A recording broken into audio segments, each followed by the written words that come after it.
This is KZSU Stanford and this is LaptopRadio.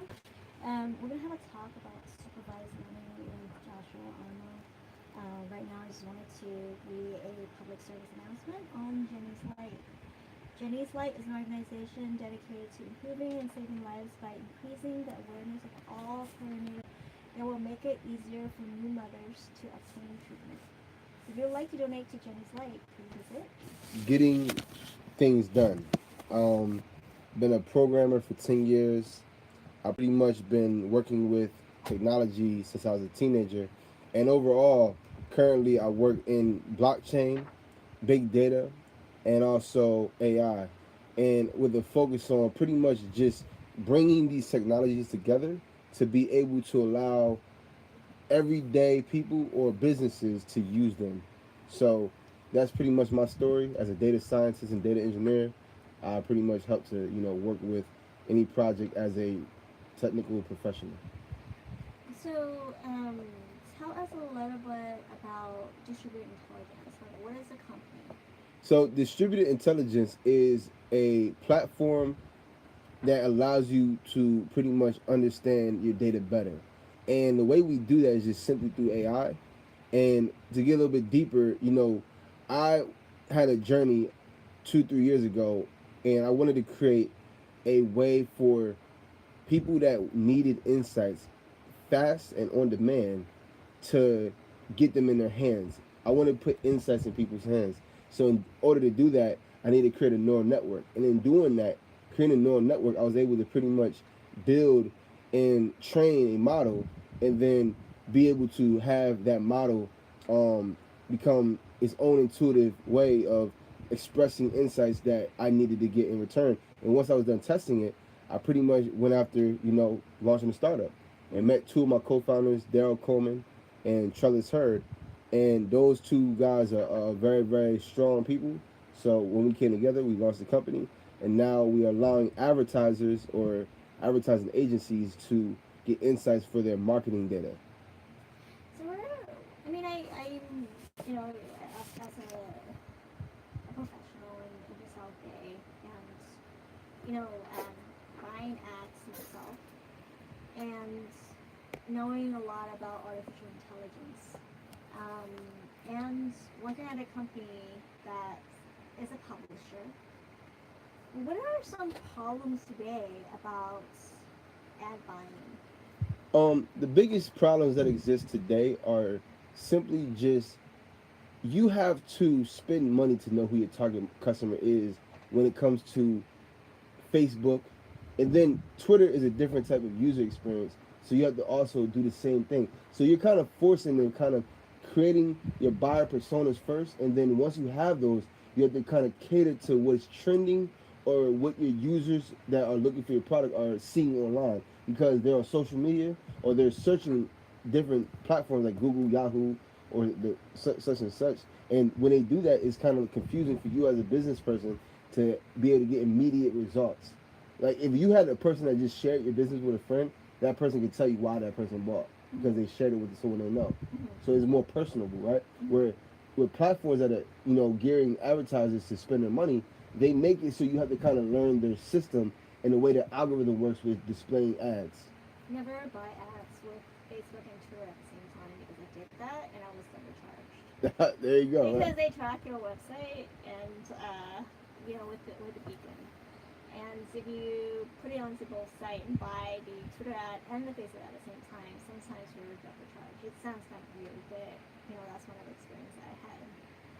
No, and that's one of the things that I got certified in AdWords, and I did growth hacking before I became a full-time engineer, and I used to always deal with having an A/B test more than I was dealing with just delivering the results to my stakeholders, and that's usually make my mind go like, wow, where can I actually find the insights? And then I realized, they have chatbots and AI, and it's coming into fruition more now. Yeah.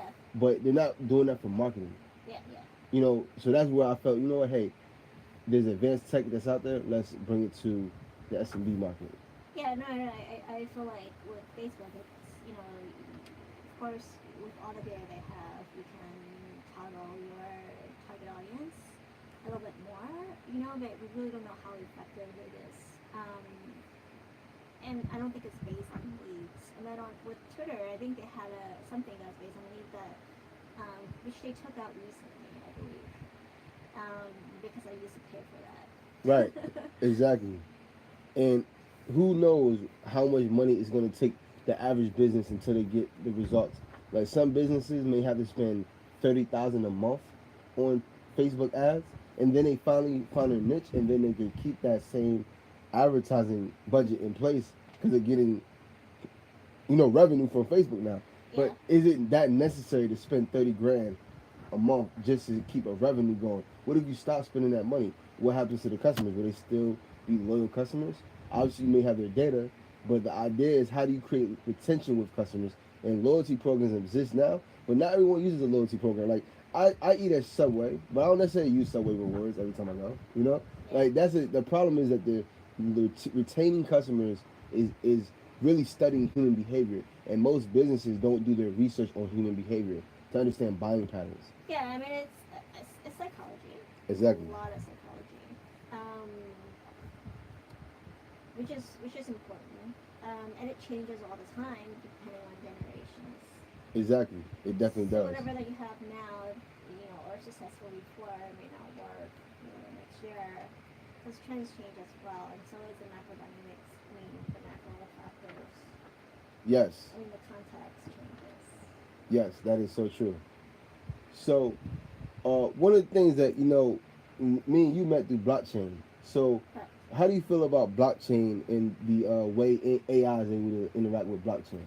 well, my view is very different, of course, right? So I had, did I do AI first or blockchain first? So, like, I feel like blockchain is my left brain because, I was doing my own startup, and the only reason I did blockchain is because, from a fintech background that I had, and also, so my brother's friend basically approached me one day, and he's like, Michelle, I wanted to do something, and change the banking infrastructure, financial structure, and I literally printed out the infrastructure of of the banking system or how money circulates, and I shrunk the clearinghouse. Like within 5 minutes. I'm like, oh, I know what you're doing, or what you wanted to do, and it was.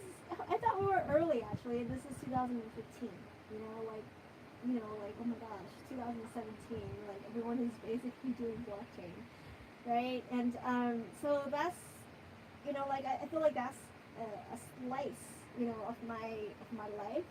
And then on the other, when I was doing AI, I was really focused on nonprofit because so I was doing a lot of AI before AI became trendy because I went to a lot of talks at Stanford, here at Stanford University, and one particular notable one was Professor Matias, who was talking about videos and using AI to it's kind of like those deep fake, like where you can have a model of someone and then you could make videos of them.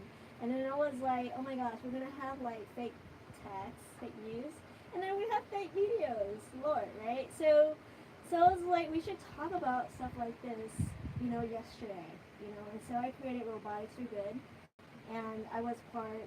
I mean, I wanted to work on an artificial soul like project because I thought if we could measure our subconscious, we can make better decisions and that would impact, the entire planet, right? Everyone here.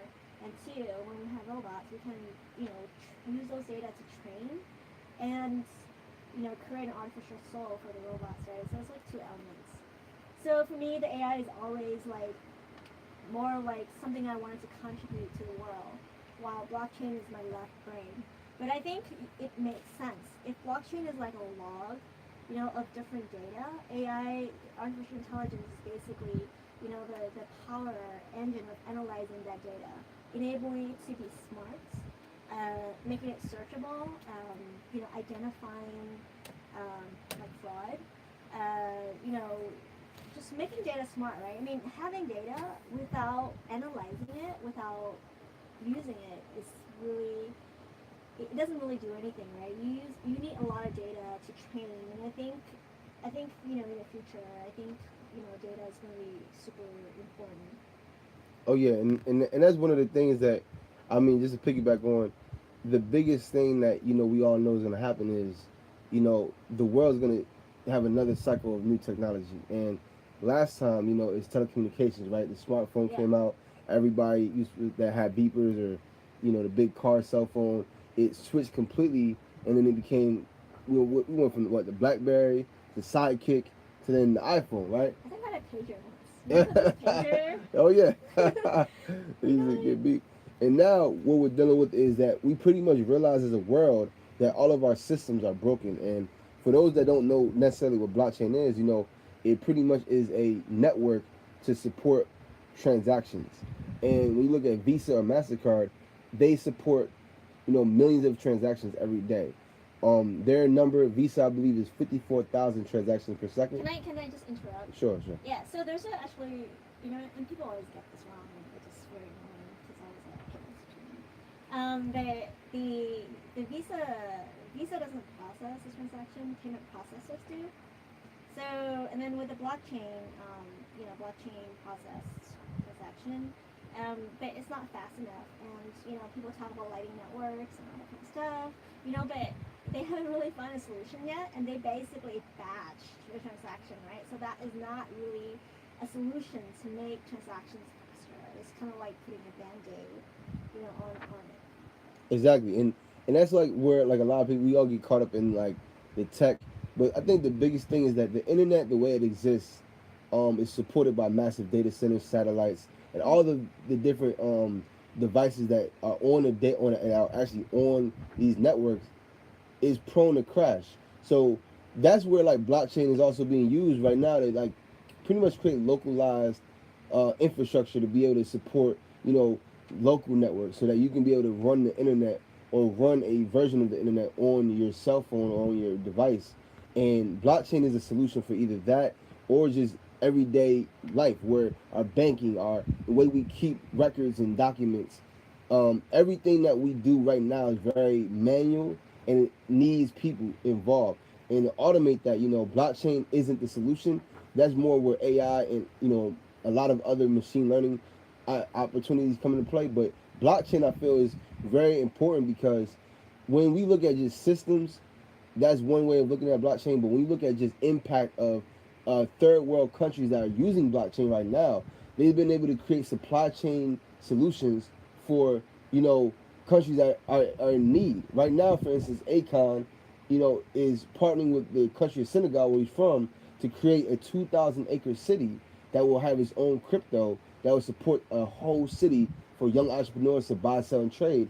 And Let's go back to the fundamental of blockchain. So there are certain characteristics that blockchain has that the internet doesn't, right? And just really talk about some of the similarities and differences between the two. So, how is blockchain different from the internet, and how are they similar?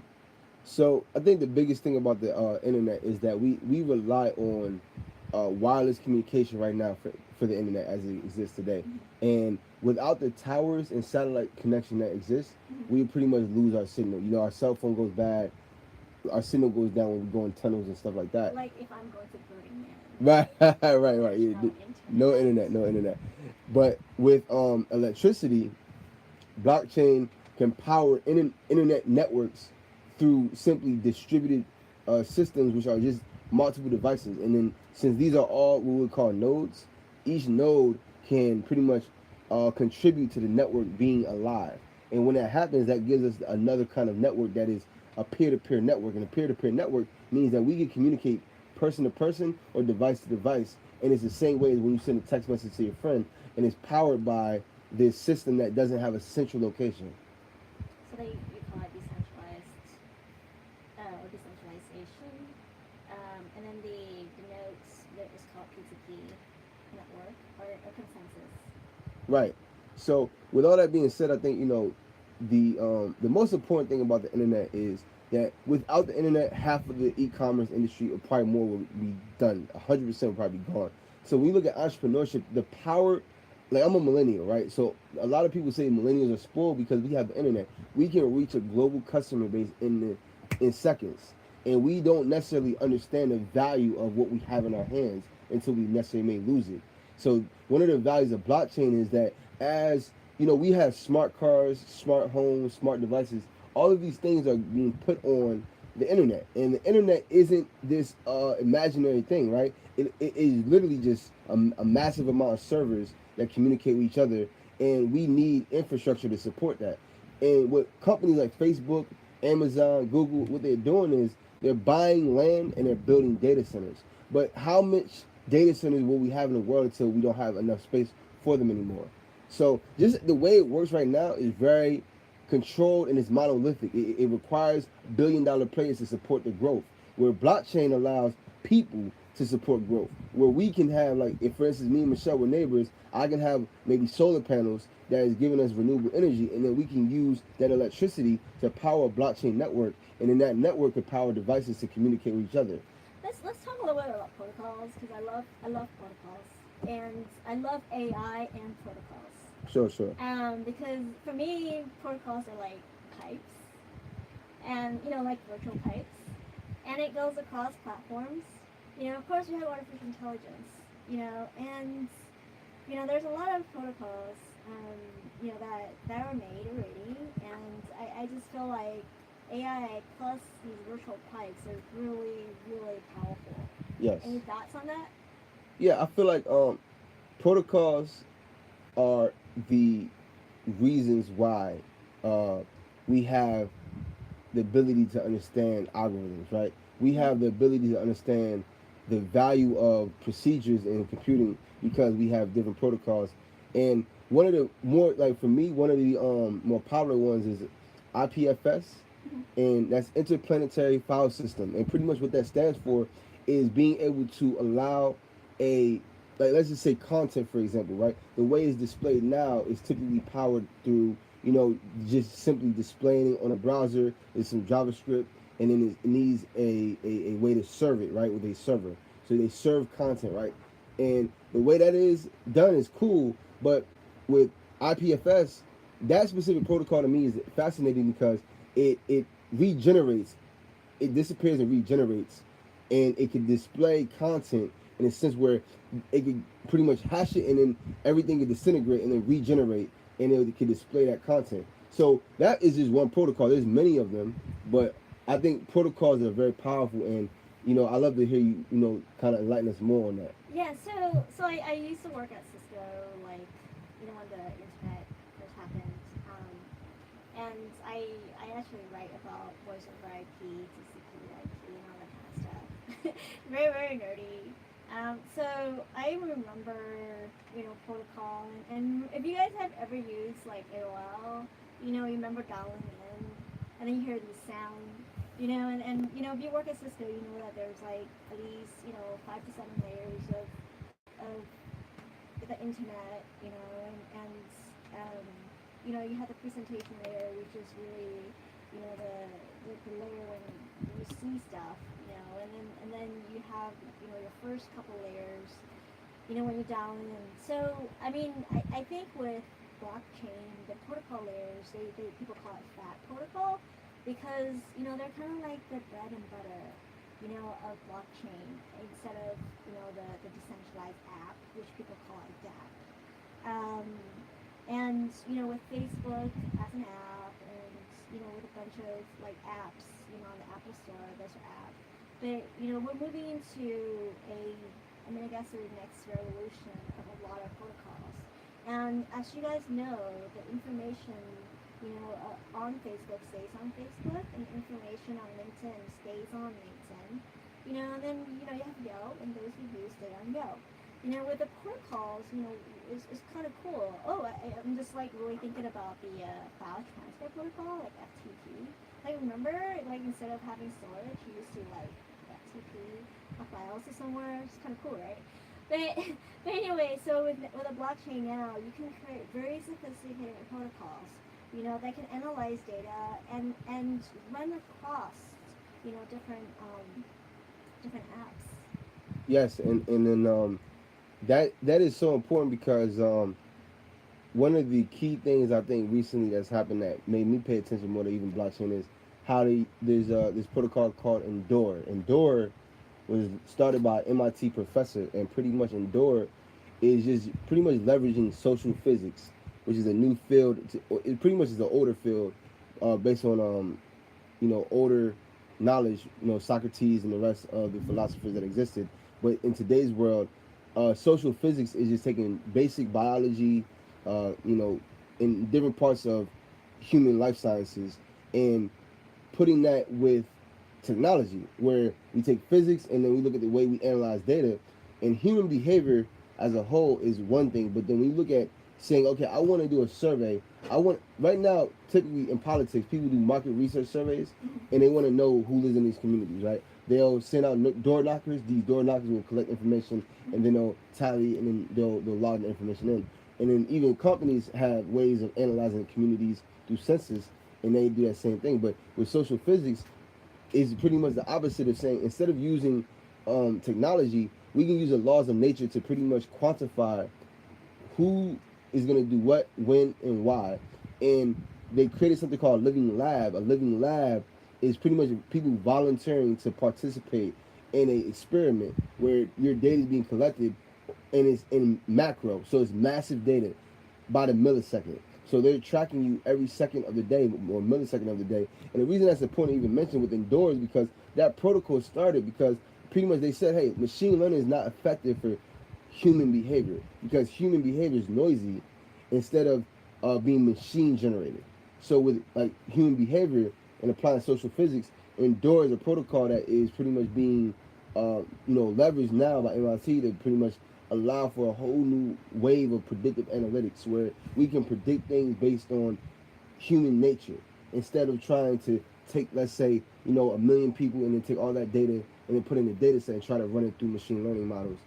Instead of doing that, we just use the laws of nature and pretty much basic, biology and other human life sciences and, measure against that and quantify that with real people that participate in the living labs. So that's like I went into depth with that specific one because Endure is fascinating and Yeah, it just sounds awesome. yeah, it's a lot of our opportunity. Yeah, no, that sounds really really awesome. I mean, I think with AI and protocol, I think the combination of it where we have like a log that has authentic data that can be erased, um, you know, just real stuff, right? That people cannot manipulate. With artificial intelligence, to really run the data through, I think that is very powerful. Yes, it is definitely. So with advertising, how do you think the industry will change? Like, do you think Facebook and Twitter and Google will be the giants of advertising in like the next 10 years? Well, the thing, their value proposition is what I see is the difference of what Google didn't do and what they did do, and how I just mentioned living lives, like people voluntarily giving their data Yeah. to be a part of an experiment. Yeah. I mean, that's pretty much all. These two companies are big consumer behavior platforms, and they have acquired 1 billion users. So as long as people use their platform, you're voluntarily giving your data, and you're pretty much an experiment for advertising companies to test out what's going to work with you, and then whatever works is you're going to be able to buy through this medium, which is Facebook or Twitter or even LinkedIn now, right? So I think as long as people subscribe to them, they can always hold their value. Where let's say Google AdWords, right? If people don't necessarily use Google in the future for search, then they may lose a lot of their business. Or publishers that have AdSense, right? That publishes these advertisements on their website, they don't subscribe to that anymore to monetize their brand.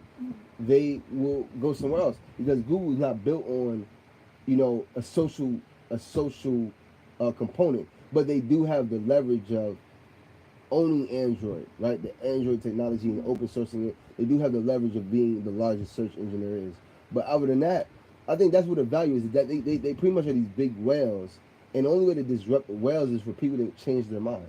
Yeah, no, I'm looking for my Facebook an ad today, and I thought it was kind of funny. It was like a startup that basically says Tinder minus the poor people. Oh wow! And I was just Oh like, what? like how? Why do I get the ad? You know, like it was just really weird. You know, it's like a ad. It's a dating app, like Tinder, minus the poor people.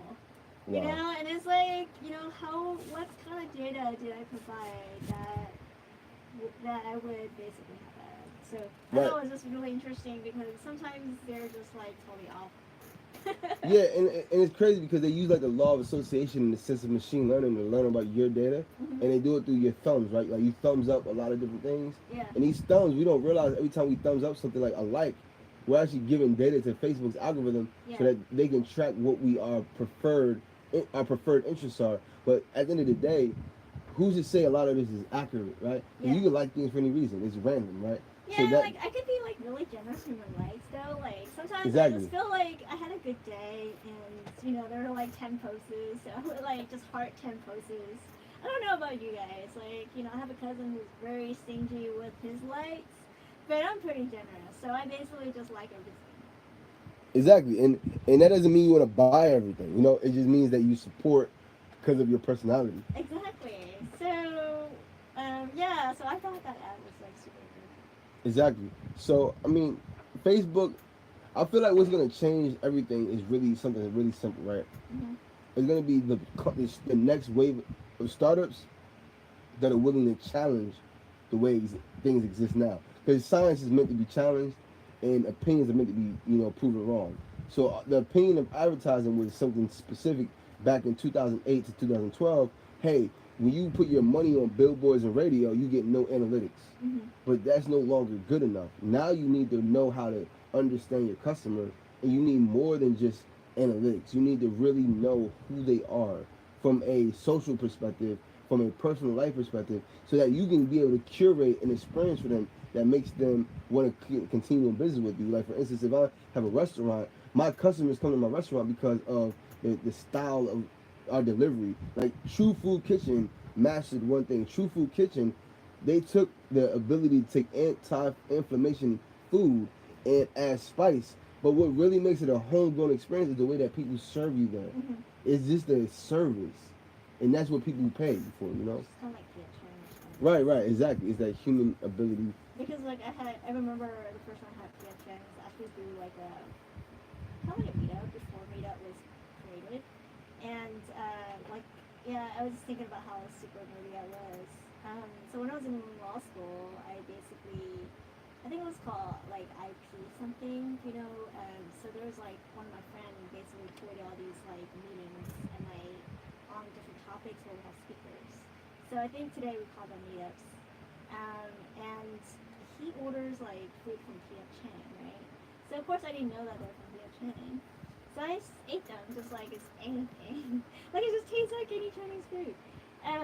So after his announced as P.F. Chang, you're like, oh, you know. And then like of course when you go to the actual P.F. Chang, you have the experience and you know they make sauce for you and you have like the lettuce wraps, right? But without that setting, you know, the food is just food. Yes, yes, and your taste buds are still tingling. Such a foodie. But I mean I think you know the you know data could be dry.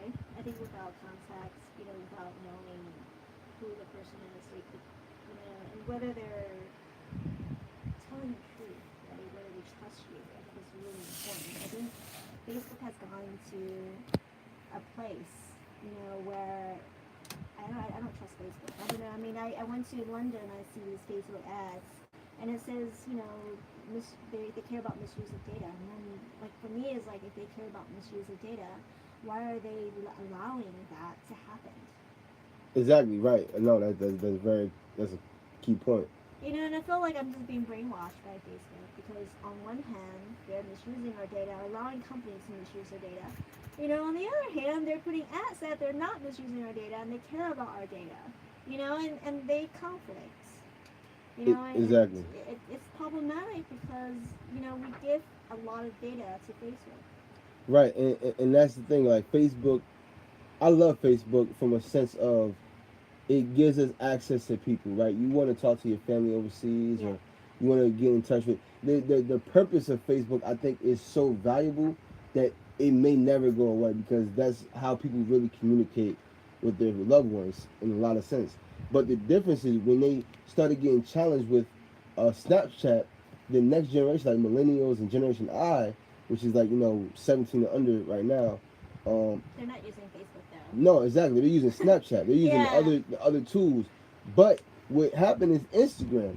Since they acquired Instagram, they're able to compete. So at the end of the day, even if you're not using Facebook, if you're using Instagram, you're still in Yeah, Facebook's network. I know, but that's just picture based. I think there's a chance that Facebook could be disrupted, and I kind of welcome that, and what advice I can bring out changes.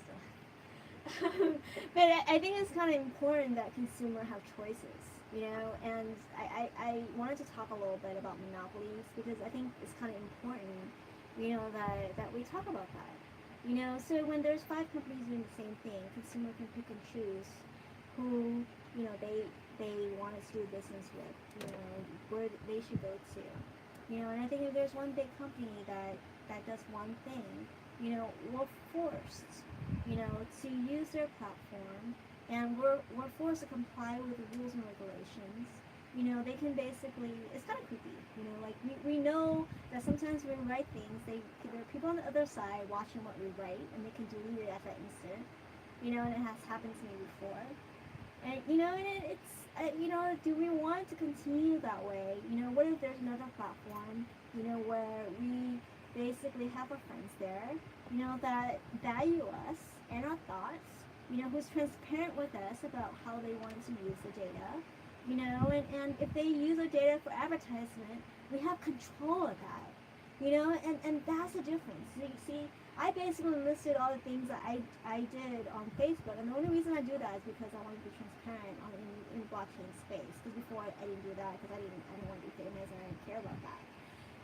So, but because I'm doing that right now to be transparent, Facebook is using that data to analyze me, and that's not necessarily with my permission, right? But what if there's an alternative that basically celebrates you and gives you control? Would you switch, right?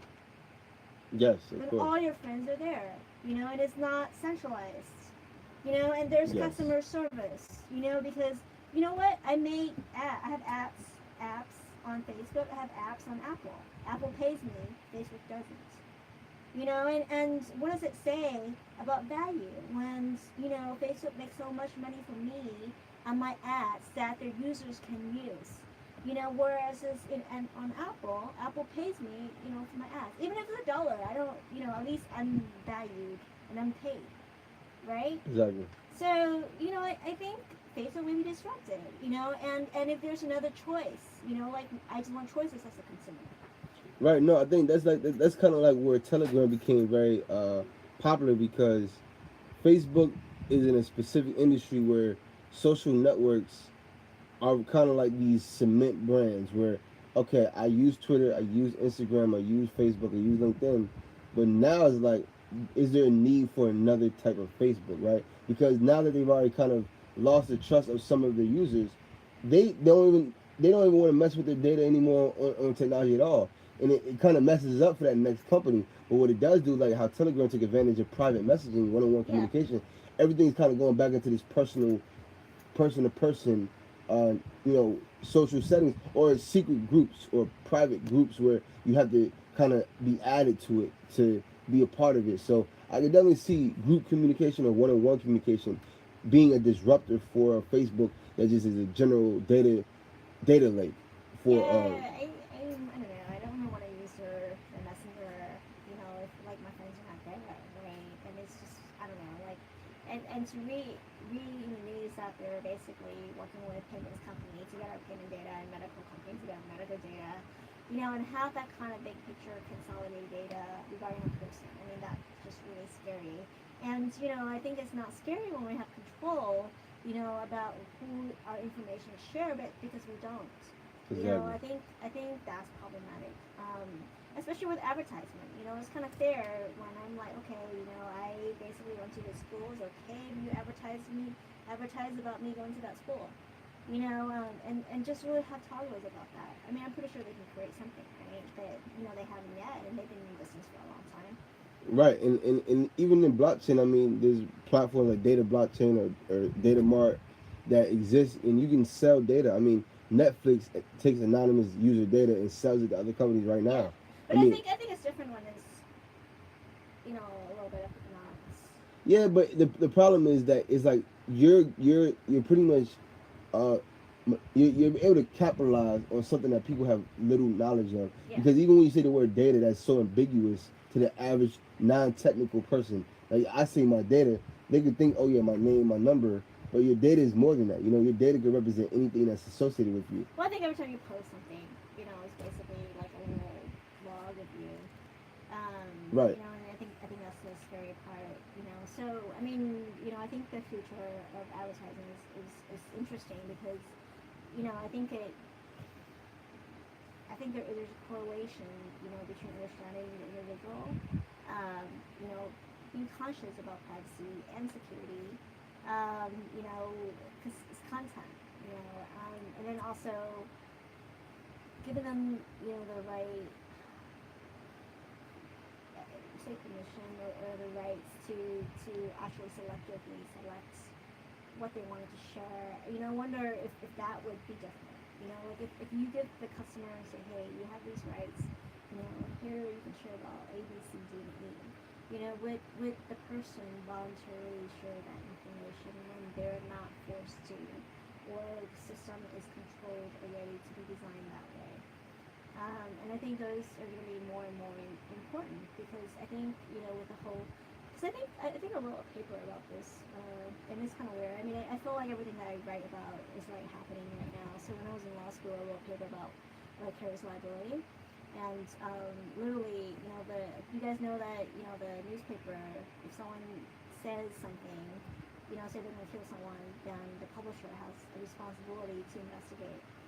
And the internet has been really different because they Telecommunications Act. There's an exception about that. And there's also a safe harbor. And now because of this massive amount of data, you know, um, the control element is still there because you can't control so many people. But yet, because it's so massive and it affects so many people, that some jurisdictions, like especially outside the United States, are asking Facebook to moderate their content. Exactly. Right. Yes, without a doubt, they want them to really get deeper into how they explain it too as well. Yeah, they have to be accountable. And with the privacy laws, the rights to be forgotten, deleted, and all that kind of stuff. I remember we speak about these issues like a while ago here at Stanford. Actually, I went to like a little talk about the rights to be forgiven, the rights to be deleted, and how you can't be forgotten, because data is somewhere on the server. And now that privacy laws in some jurisdictions have changed, I think and they basically give rights to the individual to be deleted, to be forgotten, and require companies to do that. And just I think in the future, I think lawmakers will require a lot more accountability with our data. Oh yeah, without a doubt. I mean, and people want to know what's happening. Like, I want to know if you have my information. As people understand that identities could be stolen. With like Equifax, I was a Yeah, victim of that. I actually got a notice that I had my identity stolen. Like, that is not in my control, right? yeah, So that's one of the reasons for even blockchain or some of these other new technologies that's coming out is these identities that we have.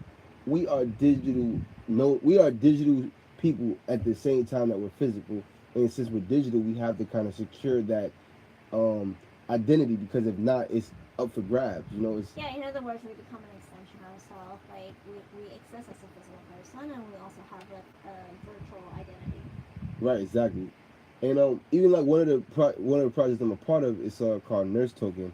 And the reason I mention it is because nurses, right, have uh, such a hard process. I grew up with my mom as a nurse, and they have to fill out like a 45-page packet in order to be credentialed at a hospital. Mm-hmm. So you can imagine it's that credentialing packet is lost. Mm-hmm. Or if an emergency happens and they need to go somewhere, they need to be placed. So I think like even like with that project, they're trying to solve that issue of sticking credentials on a blockchain and giving it the ability to have a private blockchain and then connected to the hospitals that want to get them so that they can be able to access it. But even with a lot of the solutions that you see being pushed, a lot of the identity networks are the more successful solutions, right? Where right now we can see it every day, like, oh, Uport is another example that consensus took over, right? Uport is an identity network solution, right? Yeah. So there's a lot of those that are out there floating around that I think we can pay attention to. Yeah, I mean, I follow a few of them. I think Civic also has a Sovereign. yeah, Sovereign as well. Civic does identities and Sovereign as well. And those are really interesting because it's just really a matter of like who solves that like better. Um, and what could people do with it? I mean, I actually work with a lot of these data companies before. Because they have more information about you Right. than you know, actually. And at the same time, it's really important that, it's kind of like AI, the people who are creating these AI algorithms to make sure there's no biases, and making sure that the training data is clean and it's neutral, because, I feel like a lot of times, like who is really God when they are creating the AI algorithm, because that will affect the AI and the output of it, right? So, I think with that and with identity, and the FICO scores or these scores that they may give you, I think some do, that it doesn't become like a black mirror where they discriminate you, I use Grammarly, right, which is an AI.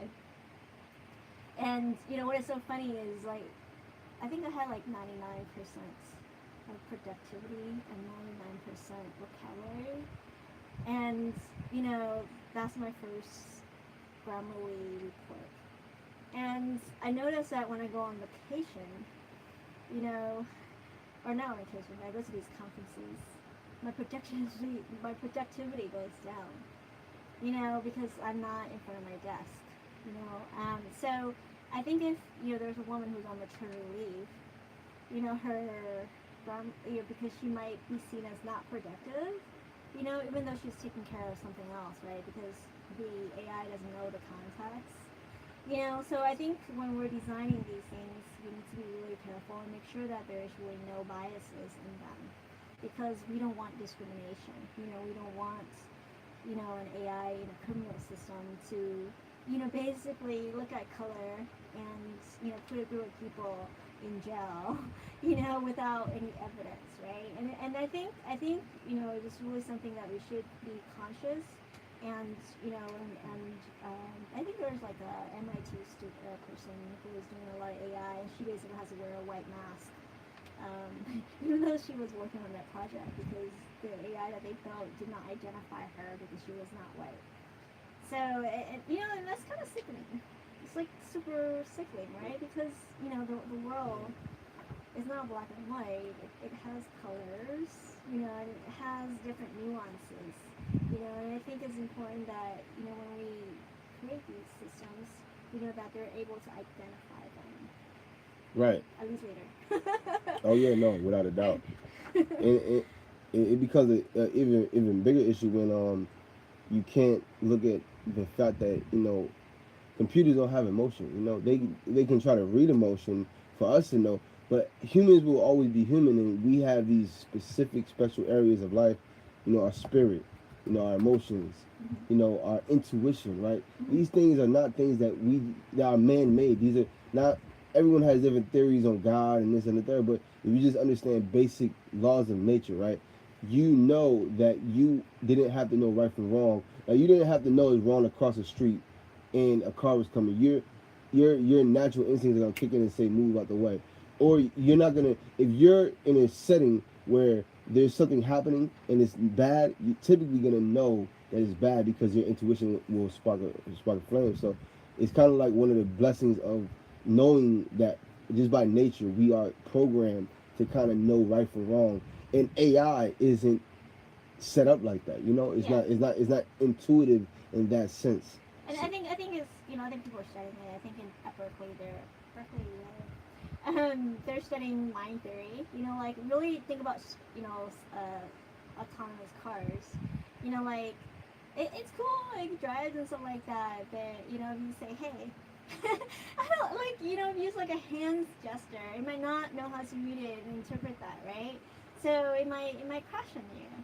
So I think there's just like again, different nuances that the identification, might not picked up, and so that's why it's kind of important that that we study it and that we understand it a little bit. And I think it's possible. I mean, I look forward, and I love artificial love, artificial consciousness, um, and of course I talk about artificial soul a lot, but I believe it's possible, but I think we need to make sure that we strategically and consciously um, plan it and have a roadmap for that.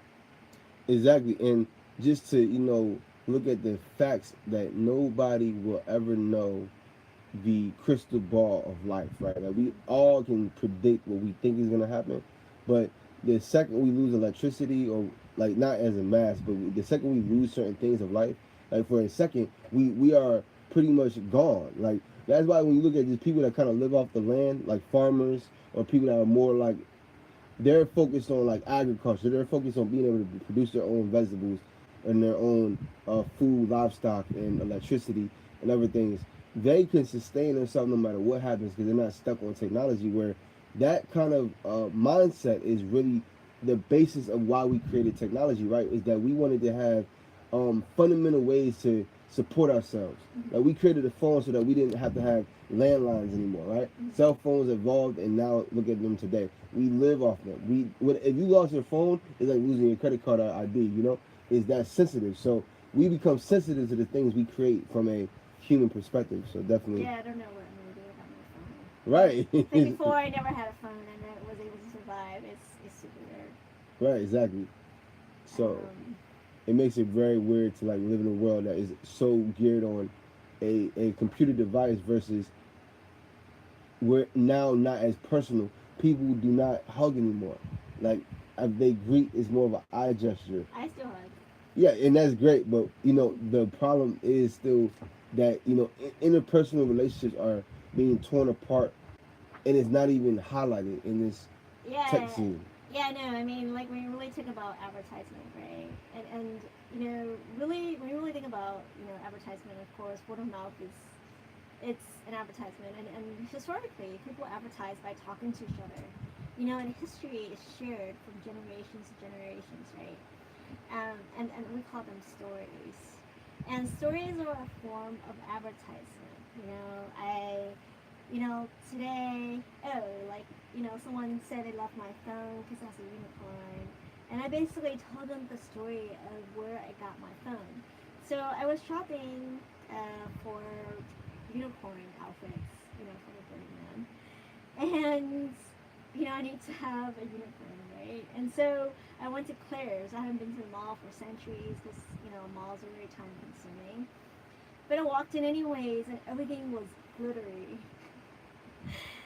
So I saw this unicorn glitter phone, and that broke my phone case, so I bought it. And it just turns out that everyone who sees this phone case for some reason wants it, guy or girl. And there it goes. They know that was my story, and they know where I got my phone, and they know why I got my phone. And that was advertisement, right? We call it word of mouth.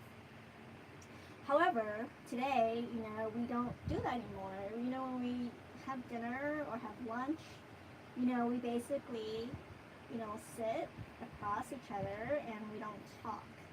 And I think the act of advertising, the storytelling is completely different now. And people text, they write short sentences that doesn't tell context. And I don't know if you guys write like 5 sentence text, but mine is usually like 2 words. And that's how we communicate. right? Or we basically take a picture, we talk about Instagram as a way of advertisement, and that's it, and even if like some small business is advertising on Facebook, we really don't know who this company is unless there's a sponsor ad that we see, and it's just random, right? Because we don't see all the advertiser, like we can't select them. Like, do you see the difference now? Like, like the ones that I see are completely random. It's not like I can go somewhere and say, hey, these are all the advertisements for all the merchants who sell jeans. And I can pick and choose which brand I want. It's completely different, right? So the ones I get are random events. So how is that relevant to me? And is it more effective if someone actually talks to me and tells me a story that I can remember forever? Hey, Michelle gets her phone case from Claire's, and it has a lot of glitter stuff. So and I got my unicorn. So I mean it's more effective when I think it's spoken. And I think that's why YouTube is kind of cool because you see video and there's trust. And then you can kind of see the company as well, right? Yes, exactly. So I think before we wrap up, I think the highlight we talked about a lot of different things today, from AI to blockchain to identities to our personal lives a little bit.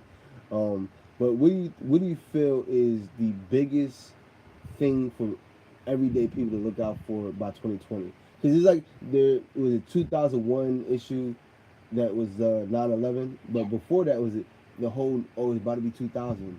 It's Yeah. going to be the world's going to end. Then 2012 again, it was like this whole chaotic narrative in the world of, now with 2020 everybody feels like iRobot's going to happen. And Burning Man's theme this year is It's robots this year. iRobot. Yeah, and I think I rewrite their guidelines a little bit because I feel like I don't see robot as slaves. I see them as my friends. And I felt like the laws of robots should be changed to a little bit different, where they're no longer, um, below us. Right, right. We could be the same. Yeah. I feel like one of the things that we need to really consider, we want to consider, is probably like a lot of fake videos. I think there's deep fakes already, um, and I think with like literally this licensed technology here at Stanford, and if videos become fake and you can't tell whether they're real or not, I think that's going to be very problematic. Two is surveillance and privacy. I think I think China and Russia are rising in power. And I think those two countries have a lot of data. And I think we heard stories of how Russia has already manipulated our elections and voting system. So it's really what is real and what is not, and how do we verify that? So that's the same with other things as well, right? We have fake food, in other countries. Um, we have fake news. So like really the question is, what else is fake? And if they're fake, how do we protect ourselves, right? And I've been talking about this concept of crypto mining, even before blockchain became popular. In robotics studio, we just AI community that I run. And I think companies are reading our lips. Like people like Facebook are basically studying brain interfaces.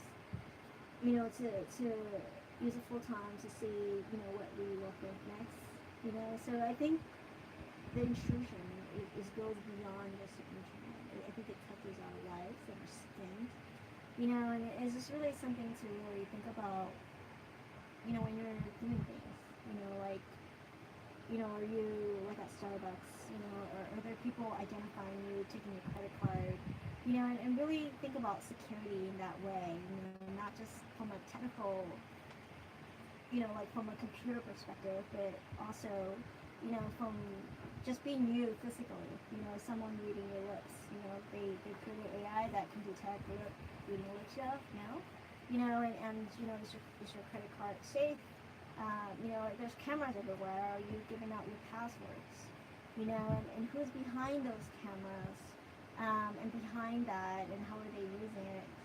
I think because like I think in the U.S. our privacy regulations are a little bit different. So I think we should consider being more conscious of that. Yes, without a doubt, and that's why for me, the one thing I share with everyone, I'm all about economic development, and I think at the end of the day, it's not about the money, but just what the freedom of your time can bring you. Time freedom is so important because we don't get it back. So I really advocate for people to realize that technology is a way to understand how to leverage working from home, or being an entrepreneur now is more realistic than it was 5, 10 years ago. So the only economy that really exists is in your head. Regardless of what's happening in the world, we have to kind of seize the moment, because as inflation rises, the biggest thing that's going to be a problem. You see this in the Bay Area. Literally, it's like hostels everywhere. People are living like in a environment that's worse than New York, but it's still nice. But you're sharing, like, 4 people are sharing one room, and maybe a 2-bedroom apartment, and there's like 8 people in one 2-bedroom apartment. So it's kind of hard when you look at the way we're living. Our living spaces are downsizing, but our needs are still rising from a sense of cost. Like, our cost to live is always going to be high, and we're now becoming neighbors. And our being a neighbor now is we're in a bunk bed. You live on the top bunk, I live on the bottom bunk, and this is our lifestyle. And that's just like not just in the Bay Area. That's all over the world that people are seeing this issue of purchasing their dream home, or trying to find. Right now, they say millennials are the smartest but brokest generation. Yeah, I read that. So if that's the case, that's going to be a problem for the next generation, and so on and so forth. So I think that's why I'm really big on economic growth. But definitely, last plug I want to make is this thing called blockchain craftsmanship, which is an education hub for those that want to learn about blockchain. It's pretty much blockchaincraftsmanship.com. And for the most part, I think blockchain is something anyone can get into. You don't have to be an expert. You don't have to be a developer or coder. You just have to understand the world is changing, and you need to change with it. Alrighty, thank you, Joshua. Awesome. Peace. Thank you. Huh? Yeah, yeah, we're good.